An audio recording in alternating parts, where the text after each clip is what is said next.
Hello dear student, welcome to developmenttoday.com। हमारा content है आज अल्टरनेटिंग करंट, जो कि हमने बोर्ड पे लगा रखा है कि alternating current class 12 JEE NEET, साथ में जितने भी स्टेट बोर्ड्स हैं, चाहे वो MSCT हो, महाराष्ट्र बोर्ड हो, यूपी बोर्ड हो या बिहार बोर्ड है, ये सबके अल्टरनेटिंग करंट सेम ही हैं, कोई भी चेंजेस नहीं होता है, बेसिक कंसेप्ट सेम है। तो मैं बहुत ही बेसिक से आज स्टार्ट करने वाला हूँ अल्टरनेटिंग करंट, जिसमें कि आपको मैं बताऊंगा कि आप कैसे समझ सकते हैं कि अल्टरनेटिंग करंट का क्या कंसेप्ट है, उस कंसेप्ट को आप अपने माइंड में कैसे रख सकते हैं। साथ में जो अभी सीजन चल रहा है, इसको बोलते हैं हम लोग फेस्टिवल सीजन, कि बच्चे से लेके पेरेंट्स सारे बिजी रहते हैं इसमें, और ठीक इसके बाद से एग्जाम आना शुरू हो जाता है।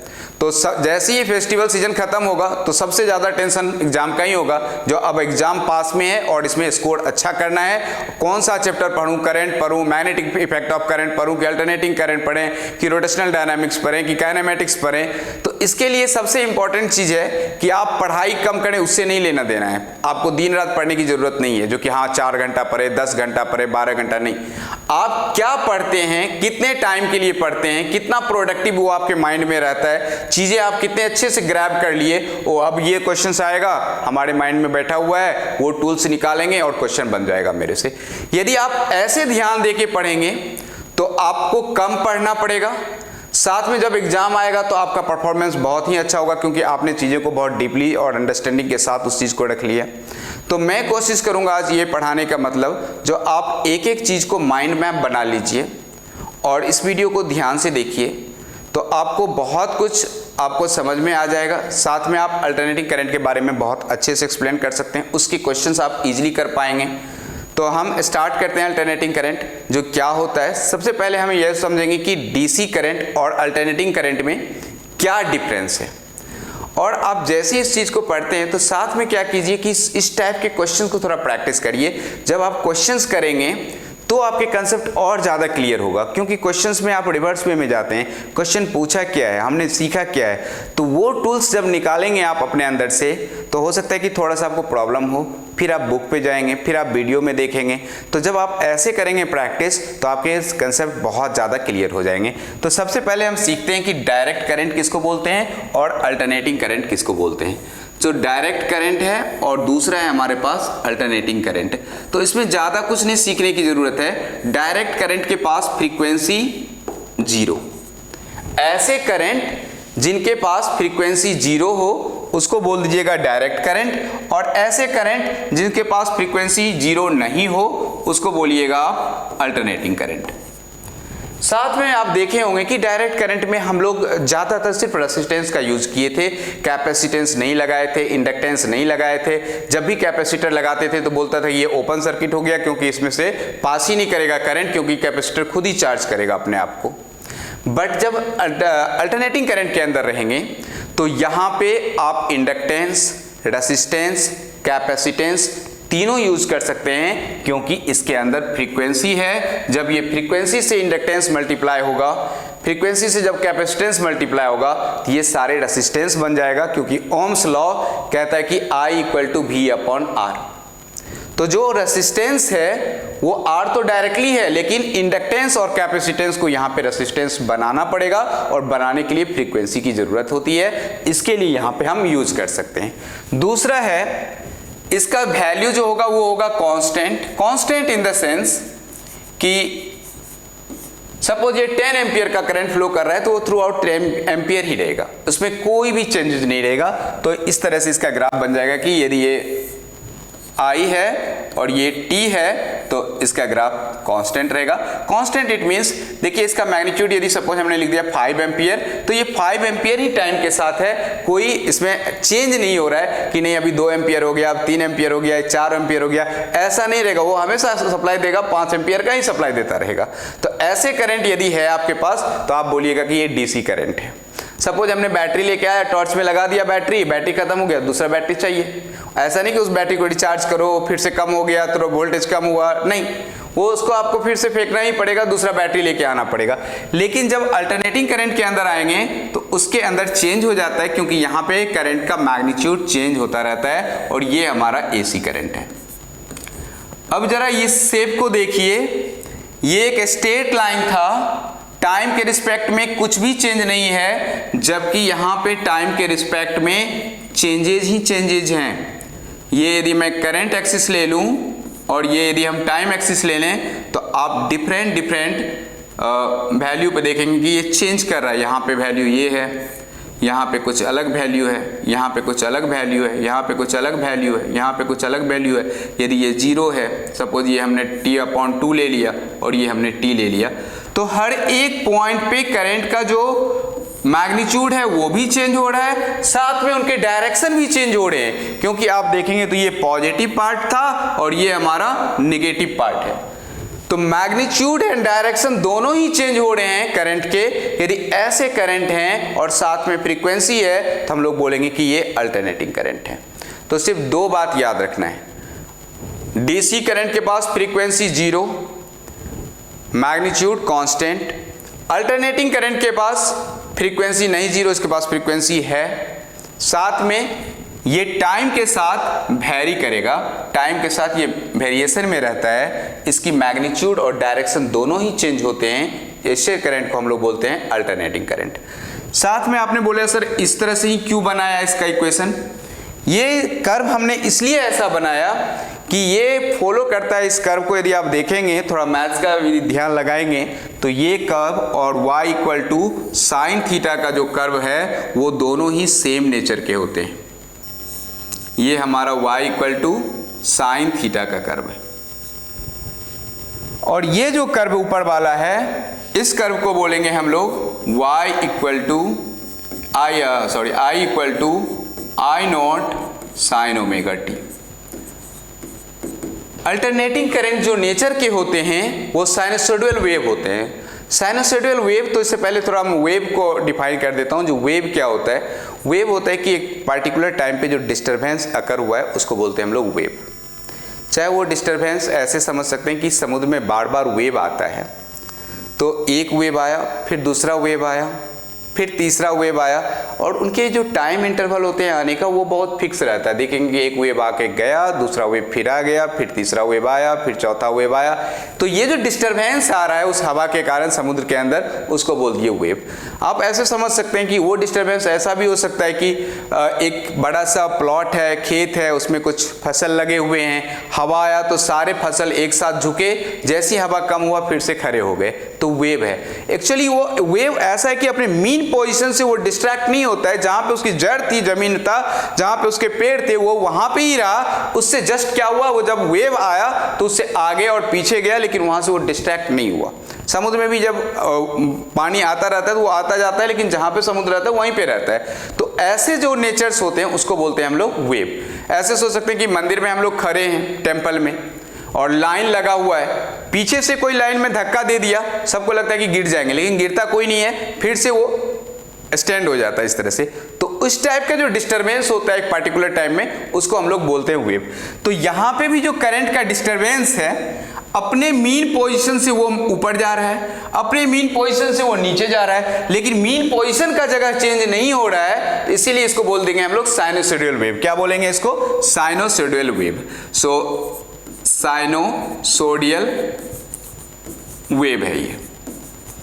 और साइनोसॉइडल इसलिए बोले कि ये साइन का जितना भी कैरेक्टर्स है वो सारे इसमें फॉलो करते हैं, सारे गुण है। तो हमने बोला कि करंट है और साइन के सारे कैरेक्टर इसके अंदर है, इसीलिए इसके इक्वेशन को बोल दिए I = I0 sin ωt। I0 जो है उसका, वो उसके एम्पलीट्यूड है, sine maximum value of current, omega जो है उसका एंगुलर फ्रीक्वेंसी है। इस चीज को ऐसे समझ सकते हैं कि ये हमारा साइन कर्व है और यहाँ पे एक करंट एक्सिस है और ये हमारा ओमेगा टी का एक्सिस है, एंगुलर फ्रीक्वेंसी के साथ टाइम है। ये हमारा एम्पलीट्यूड है, मीन पोजीशन से मैक्स तक जो जा रहा है, और या मीन पोजीशन से जो डाउन मिनिमम तक जाता है उसको हम लोग बोलते हैं मैक्सिमम वैल्यू या एम्पलीट्यूड बोलते हैं। क्या बोलते हैं उसको? Amplitude is nothing maximum displacement. ये क्या होता है? हमारा मीन पोजीशन से जो मैक्सिमम वैल्यू है।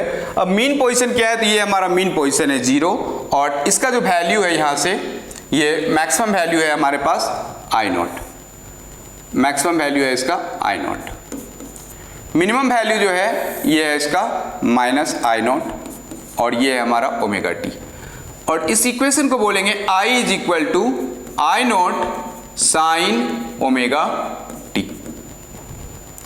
इसको आप ऐसे भी रिप्रेजेंट कर सकते हैं I equal to I naught cos omega t. Sine curve हो या कॉस कर्व हो, दोनों ही साइनसोइडल नेचर के हैं, दोनों ही पीरियोडिक हैं, दोनों ही ऑस्किलेटरी है, दोनों ही मीन पोजीशन के अबाउट ऑस्किलेट करता है। इसीलिए हम अल्टरनेटिंग करंट को साइन और कॉस दोनों से रिप्रेजेंट कर सकते हैं। टेन से नहीं कर सकते हैं, सेक से नहीं कर सकते हैं, कॉसेक से नहीं कर सकते हैं, क्योंकि वो लोग करंट का नेचर को नहीं फॉलो करता है। बट साइन और कॉस दोनों ही साइनसोइडल नेचर को फॉलो करता है। इसी और हमारा जो अल्टरनेटिंग करंट है वो भी साइन और कॉस के ही नेचर को फॉलो करते हैं, चाहे वो वोल्टेज हो या करंट हो।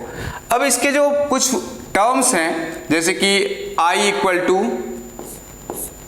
आई नॉट साइन ओमेगा टी हमने लिखा। अब इसके जो टर्म है, इसमें सबसे पहले टर्म है I, तो उस I को बोल दीजिए, यहां पे कैसे लिखे हमने, I एक्सिस बनाया। I एक्सिस का मतलब है कि यहां पे यदि T1 है तो कुछ करंट की वैल्यू यहां पे रही होगी, T2 है तो कुछ करंट का वैल्यू यहां पे रहा होगा, T3 है करंट का वैल्यू यहां रहा होगा, T6 है करंट की वैल्यू यहां पे रहा होगा। तो डिफरेंट टाइम पे जो करंट आ रहा है उसको हम लोग बोलते हैं इंस्टेंटेनियस करंट। सो जो ऐसा करंट जो टाइम वेरिएबल करंट हो और एक पार्टिकुलर टाइम पे कितना करंट है, उस करंट को बोलते हैं हम लोग इंस्टेंटेनियस करंट।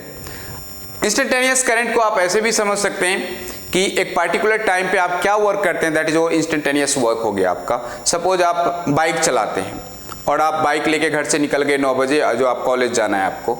जब कॉलेज आप जा रहे हैं तो रास्ते में आपकी मम्मी आपको फ़ोन किया और उस समय 9-10 हो रहा था और पूछा, बेटा बाइक तेज तो नहीं चला रहा है ना, अभी बता कितना स्पीड में तू चला रहा है। तो आप बोले उसको, मम्मी को बोले इस तरह से, नहीं अभी तो कम ही स्पीड में चला रहा हूँ, हमारा स्पीड अभी 30 किलोमीटर पर आवर है। क्योंकि वो ट्रैफिक एरिया था तो थोड़ा आप धीरे धीरे चला रहे थे। लेकिन उसके बाद आपको एक फ्रेश हाईवे मिला, क्योंकि आपका कॉलेज हाईवे के बगल में था और आपके दोस्त भी मिले, तो आपने स्पीड लिया और 60 किलोमीटर उसके बाद 920 में चले गए। तो ये जो हर एक टाइम पे जो आपकी स्पीड चेंज हो रही थी, that is called instantaneous speed. उसी तरह से यहाँ पे जो करंट टाइम के साथ चेंज हो रहा है उसको आप बोलेंगे instantaneous current. So that is called, I is called instantaneous current, means current at a particular time. Instantaneous current at a particular time. ऐसे करंट जो एक पार्टिकुलर टाइम पे हो उसको बोलते हैं हम लोग इंस्टेंटेनियस करंट। आई नोट हमारा वो करंट है, इसको बोलते हैं हम लोग पीक करंट। आई नोट को क्या बोलेंगे, पीक करंट, और हम बोल सकते हैं इसको maximum current. I naught is the peak current और maximum current is called I naught. Omega हमारा एंगुलर फ्रीक्वेंसी, ओमेगा को क्या बोलेंगे हम लोग, angular frequency, and this T is time. अब आपसे I equal to I naught sine omega T या I equal to I naught cos omega T, या इसी चीज को वोल्टेज के टर्म में बोलेगा तो E equal to E naught sine omega t, E equal to E naught cos omega t. ये सारे साइनसोडियल नेचर के ही हैं और इसी इक्वेशन से आपके बहुत सारे क्वेश्चंस ऐसे बन जाएंगे जब आप कम्पिटिटिव एग्जाम में होंगे या कहीं पे आप स्टेट बोर्ड के एग्जाम लिख रहे होंगे। देखिए अब पैटर्न कैसा होगा, किस तरह से आपसे क्वेश्चन पूछा जा सकता है, कैसे आपसे क्वेश्चन पूछेंगे, जो सिर्फ इससे कैसे पूछ सकते हैं क्वेश्चंस। तो उसमें मैं कुछ एक दो एग्जांपल्स लेके आता हूं और देखिए क्या क्वेश्चन पूछ सकता है। सपोज आपसे पहला क्वेश्चन ये पूछ लेगा कि I equal to I naught sine omega t है और पूछेगा आपसे find value of current at t equal to T/6। हमने यहाँ पे एक चीज देखा था कि ये जो करंट है ये 0 से t तक ही है, नेक्स्ट t से 2t तक इसके सिर्फ क्या होंगे, तो नेचर सेम रहेगा, अपने आप को रिपीट कर लेगा। नेचर सेम रहे, अपने आप को रिपीट कर ले, ऐसे फंक्शन को हम बोलते हैं पीरियोडिक फंक्शन। तो आप देखेंगे कि इसका नेचर यहां से 0 से इस तरह से स्टार्ट था तो t से भी इसी तरह से स्टार्ट हो रहा है। तो ऐसे नेचर वाले जो भी रहेंगे उसको बोलेंगे पीरियोडिक। तो हमारा साइनसॉइडल एसी करंट भी हमारा पीरियोडिक है। इसके बाद ये 2t पे फिर 2t से, तो आपको पूछेगा इसका पीरियड क्या है, इसकी मैक्सिमम वैल्यू क्या है और इसकी इंस्टेंटेनियस करंट क्या है। तो यहाँ पे जब देखेंगे कि I equal to I naught sine omega t. पहला पूछा कि find the value of current at t equal to t by 6। दूसरा पूछेगा आपसे क्वेश्चन कि find its maximum current, find its max current. और तीसरा पूछेगा टाइम पीरियड, टाइम पीरियड। और यही पूछ सकता है, 3 क्वेश्चन हमने लिखा है। तो जब हमने ये बोला है कि find the value of current at t equal to pi by 6, इसका मतलब ये जो है हमारा इंस्टेंटेनियस करंट है, क्योंकि current at a particular time पूछा हूं। तो यहां पे आप सीधा क्या करिएगा, I equal to I naught sine omega into T upon 6 लिख दीजिएगा। और ध्यान रहे ओमेगा जो होता है वो होता है हमारा 2 पाई एफ। एफ हमारा फ्रीक्वेंसी है, frequency means per unit time कितने रिवॉल्यूशंस हो रहे हैं या 1 सेकेंड में कितने रिवॉल्यूशंस हो रहे हैं। So that is the frequency. और frequency is reciprocal of time period, means frequency और टाइम पीरियड जो है वो एक दूसरे का रेसिप्रोकल है। Frequency equal to 1 upon T बोलिए या T equal to 1 upon F बोलिए, दोनों ही हमारा इस तरह से। अब इस चीज को यदि सॉल्व करें यहाँ पे, तो यहाँ पे आ जाएगा कि आई नॉट साइन ओमेगा होता है हमारा 2 pi by T into T upon 6, T T got cancelled, और ये हो जाएगा I naught sine pi by 3। Sine pi by 3 का वैल्यू आप सबको पता है, और कितना होता है ये, तो I naught sine pi by 3 is root 3 upon 2। ये हमारा जो वैल्यू है ये हमारा इंस्टेंटेनियस वैल्यू है। सपोज आपसे बोल देता कि आई नॉट हमने दे दिया 10 एम्पियर, तो देखिए अभी आपका वैल्यू कितना आ जाएगा, तो 10 into root 3 upon 2 that is what 5 root 3। इसकी वैल्यू कितनी आ गई, 5 root 3। So instantaneous current at a particular time. अब इसी में आपसे ये पूछ सकता है कि find its maximum current. Sine के बगल में जो भी लगा हो, पीछे साइड साइन का जो भी कोफिशिएंट रहा हो, वो हमेशा उसका मैक्सिमम वैल्यू। तो यहां पे मैक्सिमम वैल्यू जब पूछा है तो आप मैक्सिमम वैल्यू लिखिएगा आई नॉट। साथ में टाइम पीरियड पूछा है, तो टाइम पीरियड के लिए कुछ नहीं करना है, 2 पाई लिख देना है ऊपर, साथ में ये छोटा वाला टी के बगल में जो लिखा है उससे डिवाइड करना है ओमेगा, 2 पाई बाय ओमेगा। अब इसको हम एक पार्टिकुलर क्वेश्चन लेके आते हैं, जैसे कि आई लिखा रहेगा, आपसे बोल देगा कि 10 है, साइन है, 100 टी है। अब बोलेगा आपसे find the value of current at t equal to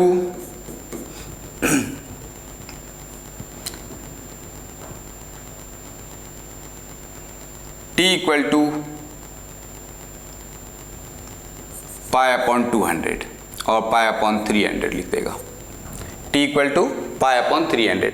साथ में दूसरा क्वेश्चन पूछेगा find its max value, find its peak value of current, find its peak value of current।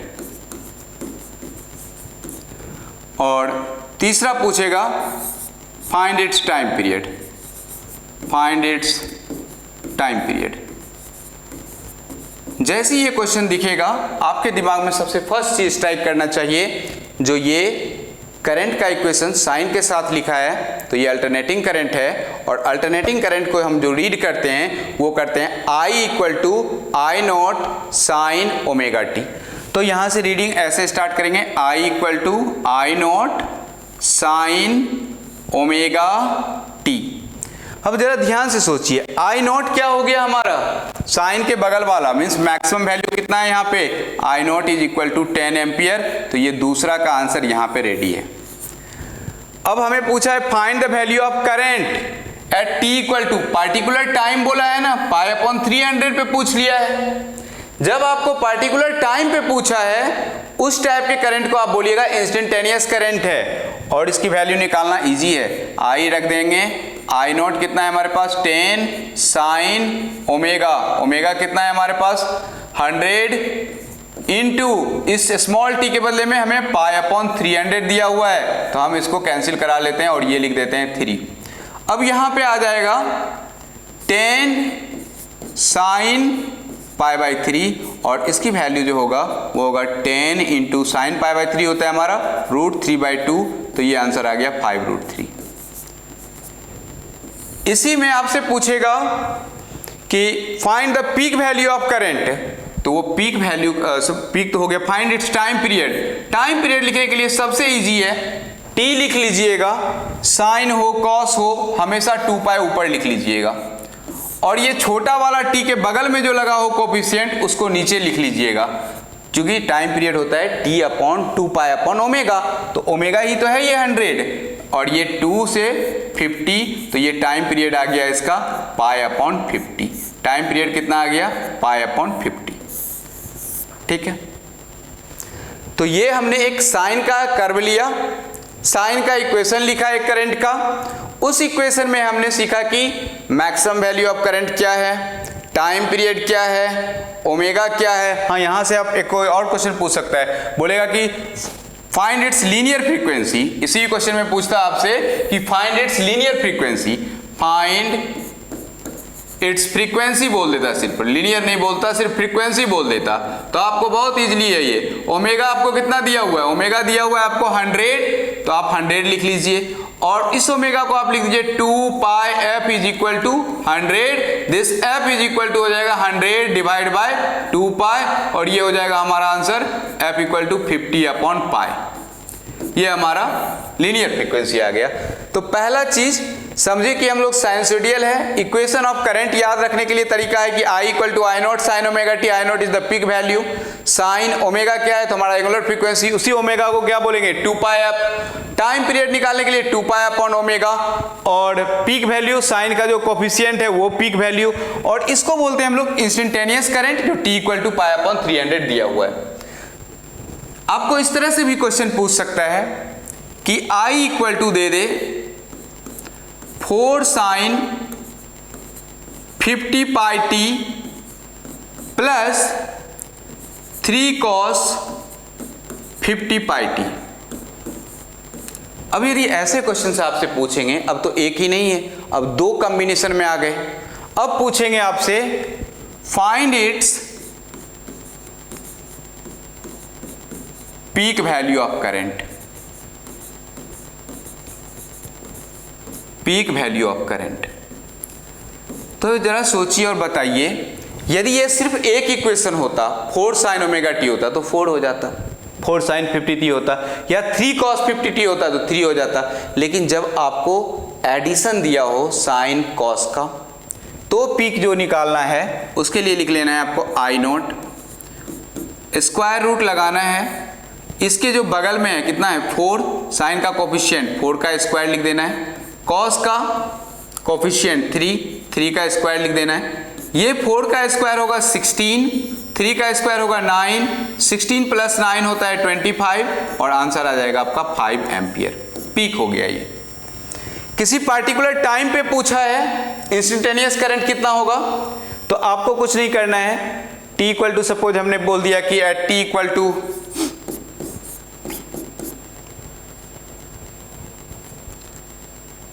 1/150 पे बताइए, t इक्वल टू 1/150 सेकेंड पे find value of current, find value of current. तो क्या करिएगा, I इज इक्वल टू लिख लीजिएगा 4 sine 50π into T 1/150 plus 3 cos 50π into T up equal to 1/150, 53 जा, और यहाँ पे भी 53 जा होगा, तो ये हो जाएगा 4 साइन π/3 प्लस 3 कॉस π/3। इसकी वैल्यू जो है उसको लिख दीजिए, तो 4 साइन π/3, तो ये हो गया 4 इंटू √3/2 प्लस 3/2 प्लस 3/2, ये हो जाएगा हमारा 4√3 प्लस 3 डिवाइड बाई 2। इसको सॉल्व कर लीजिएगा, जो आएगा वही हमारा इंस्टेंटेनियस करंट आएगा। साथ में आपसे पूछेगा इसका टाइम पीरियड क्या होगा। जब आपसे टाइम पीरियड पूछेगा कि I equal to 4 sin 50 pi t plus 3 cos 50 pi t. अब इसका बोलेगा आपसे कि इसका टाइम पीरियड बताइए क्या होगा। तो जब इसका टाइम पीरियड आपसे पूछेगा तो आपको क्या करना है, इस साइन का टाइम पीरियड हमने सिखाया अभी लिखने के लिए। कैसे लिखेंगे, ऊपर 2 पाई लिखना है और नीचे ओमेगा लिखना है। ओमेगा क्या है, ये 50 पाई है। इस टी के जो भी कोफिशिएंट रहेगा, इस टी को छोड़ के बाद बाकी जो भी रहेगा नंबर उसको लिख दीजिए नीचे। यहां पे भी इसका 2 पाई ऊपर रहेगा और इस टी को छोड़ के जो उसके साथ और कॉस के जो आगे लगा हुआ है उसको लिख दीजिए। अब दोनों का टाइम पीरियड लिखने के बाद इन दोनों का एलसीएम ले लीजिए। तो दोनों ही सेम ही है तो इसका एलसीएम आ जाएगा 2 पाई डिवाइड बाय 50 पाई। ये हमारा इसका एलसीएम हो गया। यही हमारा इसका टाइम पीरियड है। तो टाइम पीरियड कितना आ गया, 2 पाई बाय 50 पाई। अब ये देखेंगे तो पाई से पाई कैंसिल, ये 25, तो टाइम पीरियड जो आ जाएगा वो आ जाएगा 1/25 सेकेंड। 1/25 सेकेंड। तो ये हमने basic equation of alternating current सीखे। अब इस अल्टरनेटिंग करंट में आता है एक बात, जो एवरेज करंट क्या होता है और IRMS क्या होता है। तो वो एवरेज करंट कैसे निकालते हैं वो देख लीजिए। इसको बोलते हैं हम लोग I average. I average means यदि यहां पे एवरेज निकालना हो आपको और मैं बोलूं कि 1 2 3 4 5 नंबर है, 5 वैल्यू ऑफ करंट है, इस तरह से दे दें कि I1 हमारा है 2 एम्पियर, I2 हमारा है 1 एम्पियर, I3 हमारा है 4 एम्पियर, I5 हमारा है I4 हमारा है 3 एम्पियर और I5 हमारा है 5 एम्पियर। अब इसका यदि मैं बोलूं कि I एवरेज बताइए कितना हुआ, तो आप क्या करिएगा, सबको ऐड करिएगा, एडिशन करिएगा 1 + 2 + 3 + 4 + 5 डिवाइड बाय 5। तो यही आपका ये हो जाएगा।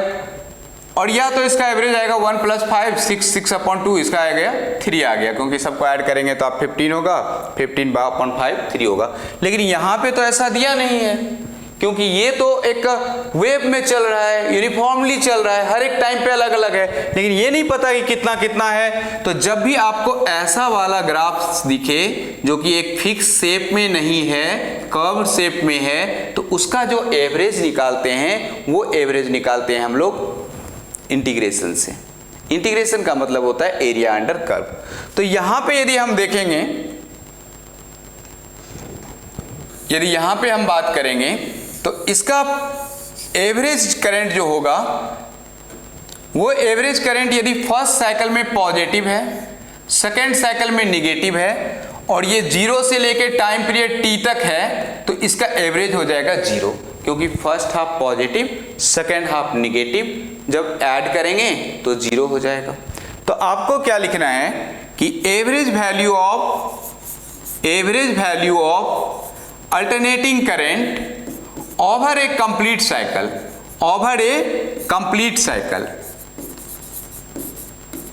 इज 0।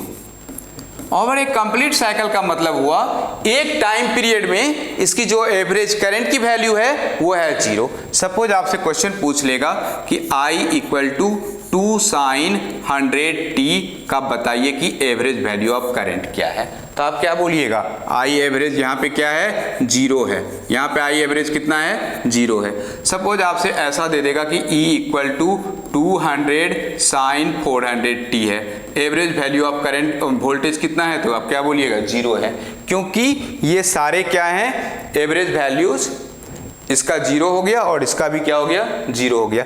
लेकिन यदि आपसे ऐसा पूछ लेता कि 4 + 4 sin 10t है, तो एवरेज करंट कितना है, तो देखिए इसका ना एवरेज करंट 0 है, इसका तो नहीं है, ये तो कांस्टेंट ही रहेगा। तो अब लिखिएगा 4 एम्पियर, क्या लिखिएगा 4 एम्पियर, और यहाँ पे 0 है। लेकिन यदि हाफ साइकिल में निकालना हो तो वो कैसे निकालते हैं, so average value of current over half cycle, average value of current over half cycle. यदि ये देखेंगे तो इसका डेरिवेशन है, जो कि डेरिवेशन आपको पूछ सकता है, तो ये होता है कि 0 टू t/2 हाफ साइकिल में I into d t divide by 0 to t/2 dt। अब इसको यदि डेरिवेशन में लिखेंगे तो ये होगा 0 to t/2 I naught sine omega t dt sine omega t dt divide by 0 to t/2 times of dt। यदि इसका बाहर करेंगे तो I नॉट बाहर आ जाएगा, साइन ओमेगा t dt हो जाता है हमारा cos omega t divide by omega 0 to t। यहाँ पे माइनस लगा दीजिएगा। अब ये कितना हो जाएगा, साइन ओमेगा टी कितना होता है हमारा माइनस कॉस ओमेगा टी, इसका इंटीग्रेशन डिवाइड बाय ओमेगा, और ये नीचे कितना आ जाएगा t/2 आ जाएगा। सो ये हो गया हमारा I naught into T by sorry I naught upon 2 I naught upon T आ गया। इसको यदि हम यहाँ पे रखेंगे तो इस ओमेगा को भी बाहर रख लेते हैं, और यहाँ पे हो जाएगा minus cos omega into T, और ये हो जाएगा plus cos omega into T into 0। Cos 0 हमारा 1 होता है, और इसको यदि सॉल्व करेंगे तो ये आएगा 2 I नॉट, टी होता है हमारा 2 pi by omega into omega, omega से ओमेगा कैंसिल, 2 से 2 कैंसिल, और ये हो जाएगा हमारा माइनस कॉस ओमेगा टी है, तो माइनस कॉस ओमेगा टी होता है हमारा 2 पाई बाय ओमेगा, ये कैंसिल हो जाएगा, प्लस 1। अब ये देखेंगे कि कॉस ओमेगा टी है, तो cos omega into T, T को लिख दीजिए आप 2 पाई बाय ओमेगा और डिवाइड बाय ओमेगा, राइट है। सो ओमेगा और omega cancel, this cos 2 pi is become minus 1 sorry plus 1 और माइनस 1, तो ये 0 हो जाएगा। 0 से t/2 सॉरी यहाँ पे t/2 है, तो यहाँ पे एक और 2 आ जाएगा। सो that is cos omega into t/2, cos omega into t/2, तो 2 पाई बाय और एक 2 नीचे यहाँ पे रह जाएगा, तो 2 2 कैंसिल, तो कॉस पाई होता है मेरा -1, सो -1 एंड ये बन जाएगा हमारा I naught divide by pi 1 plus 1, क्योंकि ये t/2 तक लिए हुए हैं, तो t/2 जो लेंगे तो cos omega into 2 pi by, तो ये हो जाएगा हमारा 2 I नॉट अपॉन पाई। तो आपको जो सीखना है वो ये सीखना है कि average value of current over A half cycle is 2 I naught upon pi, average value of voltage over A half cycle 2 E not upon pi, and average value of current complete cycle 0, average value of voltage complete cycle 0। साथ में IRMS का यदि बात करेंगे तो इसको इस तरह से लिख दीजिएगा, I square RMS 0 to t I square dt divide by 0 to t I times dt, only dt, I times नहीं, ओनली dt। अब यहाँ पे भी यदि पुट करेंगे 0 से t I not square sine square omega t divide bye t, और इसकी वैल्यू जो आएगा वो आएगा I नॉट अपॉन √2।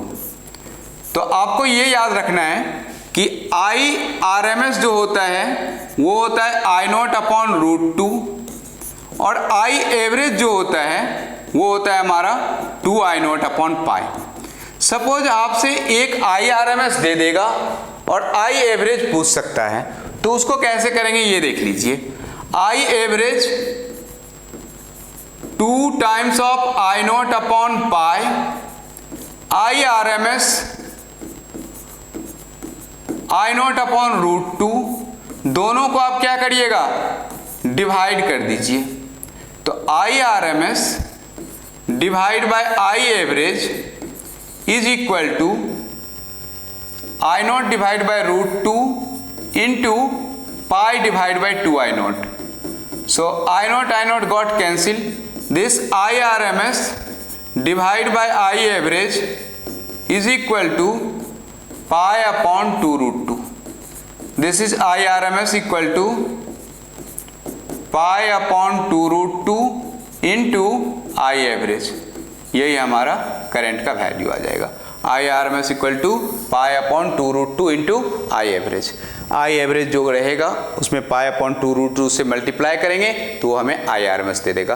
तो हमने सीखा अभी कि यदि आपको कंप्लीट साइकिल दिया हो, कंप्लीट साइकिल कहने का मतलब है कि 0 से स्टार्ट हो और t तक में पूछा है कि आई एवरेज क्या होगा तो 0, 5 sin 100t का बोलेगा तो 0, हाफ में बोलेगा तो उसको फिर 2i0 अपॉन पाई हो जाएगा, 2i0 अपॉन पाई। लेकिन ओवर कंप्लीट साइकिल क्या होगा 0। आई आर एम एस क्या होगा i0 upon √2, maximum value divide by √2।